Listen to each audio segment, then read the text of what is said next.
Climate change is predicted to impact on Cornish communities in a range of different ways. From a coastal perspective, we know we're going to see increased storm frequency, we're going to see the incremental change of sea levels. There are a number of other challenges associated with water and flooding. There has been a significant amount of community engagement led through a couple of our project partners, Cornwall Community Flood Forum and Cornwall Wildlife Trust. As part of the Making Space for Sand project, we've been engaging with a number of coastal communities that are vulnerable to flooding and coastal change. We've been taking these communities on a journey.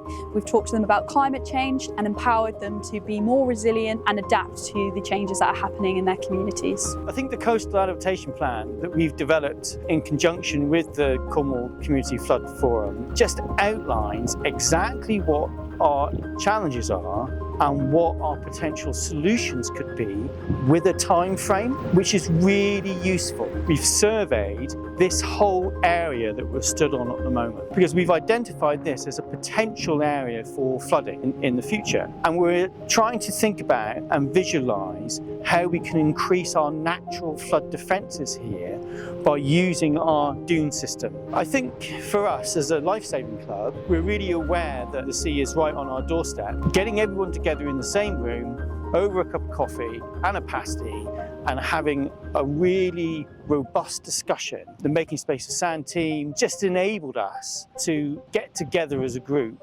and leave our egos at the door. The Making Space for Sand meetings, what we found was particularly useful for us as a group was they were such a good catalyst for sort of pushing us along and encouraging us to do that work. So I think it was things that everybody was aware of, but we'd not necessarily been cohesive about our response to. There's been quite a lot of change over the last few years. On the beach especially, we are really vulnerable to the big Atlantic swells and the big Atlantic storms. We've had to do quite a lot of adaptation. Where you see the clubhouse now, it's standing on rock, used to be a long big sand dune. So we've had to put in new containers in the car park so that we can access our life-saving equipment at all stages of the tide. The Making Space for Sand project has been incredible for us. Without it, there's no way we would have been able to raise the funds. Just one container alone was probably more than we would have been able to raise. It was the catalyst really of what I think everybody wanted to do.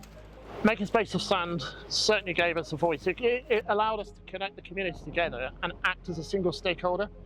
It's just a great community, isn't it? It is. Brilliant community. I've been banging on about a community flood resilience plan since I first attended. I think it's crucial for those that have kindly volunteered to be flood wardens to feel part of something as well. Well, the community are certainly going to appreciate the efforts, aren't they? It's very easy for a community to think that somebody else is taking care of it, and the fact that they realise that really nobody's taking care of it unless they want to be involved.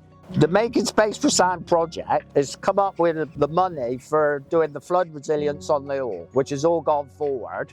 My work on the project involves supporting various different volunteer groups around the Cornish coast, where we're going out with those volunteers doing practical work in the dunes to improve their condition. The lifeline to the town is the road that runs behind the dunes, and they are a natural defence for rising sea levels. St Alban Estates had access to expert advice both from Making Space for Sand and from key stakeholders at each stage of the journey. That was also combined with practical advice on interventions to the dunes and developing an ongoing relationship with Mounts Bay Marine Group to work on the dunes through Cornwall Wildlife Trust. That has started through removing invasive species, particularly Japanese rose, and then replanting marram grass in the most impacted areas. And that was coordinated at the same time with the most impacted areas being roped off. Those three actions combined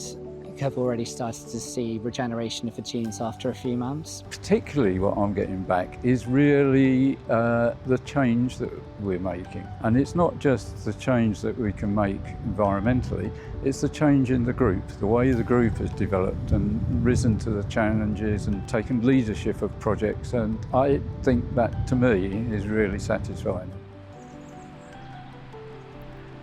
We try and regenerate and plant certain areas with native plants.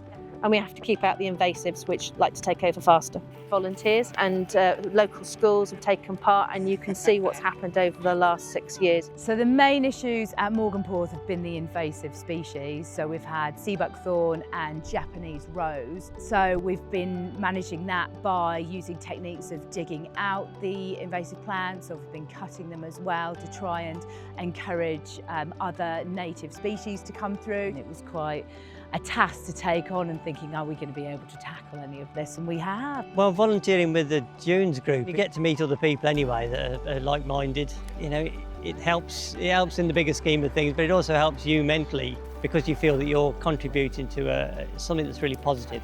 Cornwall Wildlife Trust and Making Space for Sand projects, you know, they've certainly empowered people in the local community to start being proactive about protecting the dunes and appreciating that what we've got here and how important they are both for wildlife and because of the challenges that we'll face from climate change.